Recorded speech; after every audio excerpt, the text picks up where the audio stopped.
Good day mga idol. Itutur ko kayo sa ginawa nating bahay ni Coco at nung dalawa niyang kasama. Tara.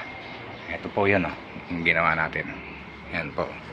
Ayan, ito po siya. Ito po yung pintuan niya. Ayan. Yan po yung bahay ni Coco. Ayan po, papasok po tayo. Ayan, sa first floor. Tapos aakyat po tayo dito sa hagdanan.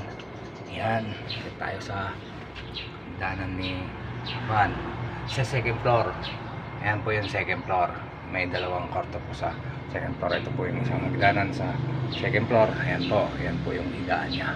Ayan, yan po yung higaan. Tapos bababa naman po tayo, baba tayo. Aakyat naman po tayo dito sa isang side sa second floor. Yan po. Ang ganda po ng bahay ni Coco. Ayan. May third floor, second floor. Ayan Yan po ang bahay ni Coco. Ayan mga idol. Ayan. Alabas na po tayo sa bahay ni Coco. Ayan. Yan po ang bagong gawang bahay ni Coco. Yung si Coco po, yung pusa. May dalawa po siyang kasama. Pinapatuyo lang natin kasi binarnis natin eh.